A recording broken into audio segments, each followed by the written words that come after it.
ஓம் சாய்ராம். என் அன்பு குழந்தையே, நீ தொலைத்ததை தேடு, தப்பில்லை. ஆனால் உன்னை தொலைத்து விட்டு போனவர்களை தேடிக்கொண்டிருக்கிறாயே, அதுதான் பயனற்றது என்று சொல்கிறேன். எதை போட்டும் குழப்பாதே. நீயாக ஒரு முடிவை எடுத்துக்கொள். உன் உறவிடம் சொல்லிவிட்டாய் ஒன்றுமில்லை என்ற ஒரே வார்த்தையை. உன் கஷ்டம் புரிந்ததால் தான் கேட்டார்கள், ஆனால் ஒன்றுமில்லை என்ற ஒரு வார்த்தை சொல்லிவிட்டாய். அதற்குள் 1000 வழிகள் ஒளிந்திருக்கிறது என்று உன் சாய்க்கே தெரியும். உடைந்த உள்ளங்களால் மட்டுமே அந்த வழியை உணர முடியும். நேரம் சரியில்லை என்று நினைக்காதே, காலம் சரியில்லை என்று நினைக்காதே, உன் நிலைமை சரியில்லை என்று நீ நினைக்காதே. நெருங்கி வந்து கொண்டிருக்கிறது நல்லது. நீ தேடுவது நீங்கள் தொலைத்தவைகள் மட்டுமல்ல, உனக்கு கிடைக்காதவற்றையும் தான் தேடிக்கொண்டிருக்கிறாய். உன்னை நீயே கேள்வி கேட்டு பழகிக்கோ. வாழ்க்கைக்கான பல 1000 பிரச்சனைகளுக்கு நிச்சயமாக தீர்வு கிடைத்துவிடும். வாழ்க்கை என்பது பெரும் போர்தான். அதனால்தான் போராட்டமாக இருக்கிறது வாழ்க்கை என்னும் போர். அங்கு நீ நிறைய அடிபடுகிறாய். அதுதான் காயம். அந்த போராட்டம்தான் பெரும் போர். போர் வீரராக நீ இருக்கிறாய். இங்கு பிறந்த எல்லோருமே அப்படித்தான். ஆனால் பல காயங்களை அடைந்தால், பல வழிகளை அடைந்தால், பல பிரச்சனைகளை சந்தித்தால் வெற்றியை நிச்சயமாக அடைவாய்.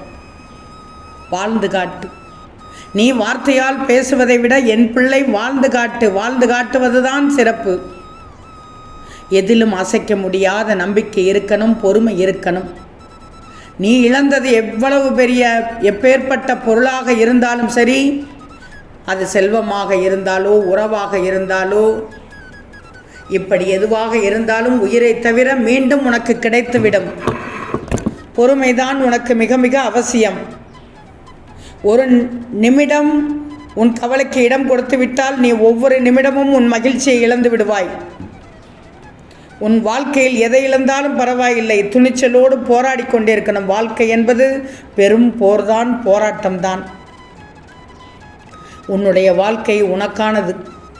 அதை அழகாக வாழ்வதில்தான் உன்னுடைய அர்த்தமே இருக்கிறது.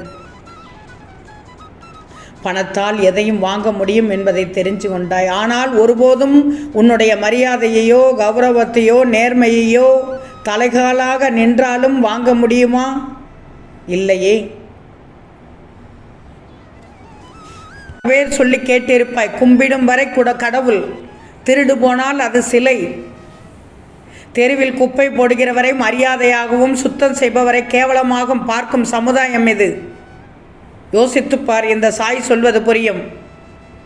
தெருவில் குப்பை போடுகிறவர்களை நல்லவர்கள் மரியாதையாக சொல்வார்கள், அதை சுத்தம் செய்பவரை கேவலமாக பார்ப்பார்கள். அப்படிப்பட்ட சமுதாயத்தில் தான் நீ வாழ்ந்து கொண்டிருக்கிறாய். எல்லோரும் என்ன நம்மளை நினைப்பாங்கன்னு நினைச்சு வாழ்கிறார்கள். ஆனால் உண்மையிலேயே நம்மை பற்றி யாரும் யோசிக்கிறதே இல்லை என்பதை உணர மாட்டேங்கிறீங்களே. வாழ்க்கையை சின்ன சின்ன மகிழ்ச்சியை இழந்தவர்களுக்குத்தான் தெரியும் பாசம் எவ்வளவு பெரிய பொக்கிஷம் என்று. எதிர்பார்ப்பை குறைச்சிக்கோ. எதிர்பார்ப்பை குறைத்து கொண்டால் ஏமாற்றம் ஒன்றும் உனக்கு பெரிதாக தெரியாது. பல பேருக்கு நிறைய தெரியவதில்லை. குறுக்கு வழியை எப்படி குற்றமும் பயமும் தண்டனையும் சூழ்ந்திருக்கிறதோ, அதுபோல் தான் நேர்மையான சத்திய வழியை கடைபிடிப்பவர்களுக்கு மலைபோல் மன உறுதி இருப்பதால் அவர்கள் எதிர்கொள்ள கடும் சோதனைகள் வரப்படுகிறது என்று. நான் சொல்வது புரிகிறது தானே? கெட்ட வழக்கம் முதலில் வழிப்போக்கனை போலத்தான் வரும். பிறகு விருந்தாளியாகி இறுதியில் அதுவே முதலாளியாகிவிடும். கவனமாக இருக்கணும். யார் எதை சொன்னாலும் சென்றுவிடக்கூடாது, செய்துவிடவும் கூடாது. விவாதம் வேண்டாம். உன்னுடைய நேரம் சரியில்லை, அதனால் தான் குழப்பத்தில் இருக்கிறாய். நல்ல முடிவெடு என்று சொல்கிறேன்.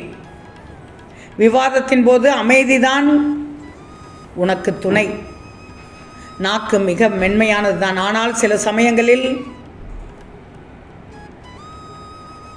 தோழமையின் கழுத்தையும் மம்மதையின் கொம்பையும் அது சீவி விட்டு சென்று கொண்டிருக்கிறது. கவனமாக இரு. உனக்கும் நீ வாழ விரும்பும் வாழ்க்கைக்கும் இடையே பயம் மிகப்பெரிய தடையாக இருக்குது. அதனை தாண்டி வரணும்னா உன்னுடைய தன்னம்பிக்கை இந்த நேரத்தில் மிக அவசியம். பயத்தை போக்கி இலக்கை நோக்கி நகர்ந்து செல்லணும்னா உன்னுடைய தன்னம்பிக்கை தான் ஆதாரமாக இருக்கும். உன்னுடைய நம்பிக்கையை வளர்க்க நேர்மையான யோசனைகளில் ஈடுபடணும். உன்னுடைய பலத்தினாலும் சரி பலவீனத்தினாலும் சரி சுய மதிப்பீடு செய்து தன்னம்பிக்கையை அதிகப்படுத்து. உன் பலத்தை எவ்வாறு பயன்படுத்துவது, உன் பலவீனங்களை எவ்வாறு களைவது என்பதை கண்டறிந்தால் நீ வெற்றி பாதையை உருவாக்கி விடுவாய். ஆக உன் சாய் என்ன சொல்ல வருகிறேன் என்றால், தன்னம்பிக்கை என்னும் மாபெரும் சக்தியை நீ உருவாக்கி கொள்ளணும். இப்போது நீ நன்றி மறந்தவர்களை எண்ணி நீ நிம்மதி இழந்து கொண்டிருக்கிறாய். உன் உதவியை மனிதர்கள் மறந்து போகலாம், ஆனால் நான் மறப்பதில்லை.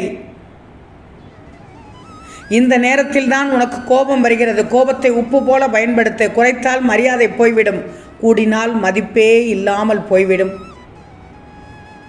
உன்னுடைய சுயமரியாதை இழந்தது தான் ஒரு உறவு உன்னோடு இருக்க வேண்டும் என்றால் அப்படிப்பட்ட எந்த உறவும் தேவையே இல்லை. விட்டுவிடு. பேசுகின்ற வார்த்தையை பொறுத்து தான் உன்னோடு மற்ற மனிதர்கள் மதிக்கப்படுவார்கள். வாழ்க்கையில் நீ கற்றுக்கொள்ள வேண்டிய முக்கியமான ஒன்று என்ன தெரியுமா? உனக்கான நேரம் வரும் வரை மற்றவங்க கொடுக்குற வழியை பொறுத்துக்கோ. 9 முறை நீ கீழே விழலாம். 9 முறை கீழே விழுந்து 10வது முறை எழுந்து நின்றால் அது கூட வெற்றி தான். திரும்பி தோல்வி அடைகிறோமே என்று துவண்டு போகக்கூடாது. தோல்வி பெற பெற தோல்வியில் நீ அடிபட உன் மனமானது பக்குவப்பட்டுவிடும். எதை செய்யக்கூடாது என்ற பாடத்தை உனக்கு கற்றுத்தரும். தவறை சரியாக செய்தவன் கூட தலை நிமிர்ந்து இங்கே வாழ்ந்து கொண்டிருக்கிறான். நல்லதை தவறாக செய்தவன்தான் தலை குனிந்து நடந்து கொண்டிருக்கிறான். சாயி சொல்வது உண்மைதானே? மாற்றத்தை நினைத்து பயப்படாதே. நீ ஒன்றை இழந்தாலும் அதைவிட சிறந்ததை அடைவாய். உன் இலக்கை அடையணும், அதுதான் உன் வாழ்க்கையில் முக்கியம். தேவைக்கு அதிகமான நினைவுகளை மண்டையில் தூக்கி சுமந்து கொண்டிருக்கிறாதே. உன் துன்பத்திற்கு பாதி காரணமே உன் கற்பனை தான். விட்டு கொடுப்பது தவறல்ல. உன் தன்மானத்தையும் சுயமரியாதையும் விட்டு கொடுத்து தான் தப்புன்னு சொல்கிறேன். இப்போ வாழும் நீ பாதி வாழ்க்கை வலிக்கிறது, மீதி வாழ்க்கை உன்னை வெறுக்கிறது. நீ தேடிச் செல்கிறாய். தேடிச் சென்று அவமானம் அடைவதை விட விலகி நின்று தன்மானத்தை தக்க வச்சுக்கோ என்று தான் சொல்கிறேன்.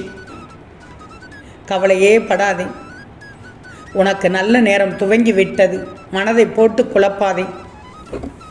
ஒரு திடமான முடிவெடுத்துக்கோ. நல்ல முடிவாக எடுத்துக்கோ. கோழையாக இருக்கக்கூடாது. என் பிள்ளை, நீ என் பிள்ளை, சாயின் பிள்ளை. ஆம் தங்கமே, நிச்சயம் நடக்கும். நல்லது நடக்கும். நல்லது மட்டுமே நடக்கும். அது நன்மையாகவே இருக்கும். ஓம் சாயிராம்.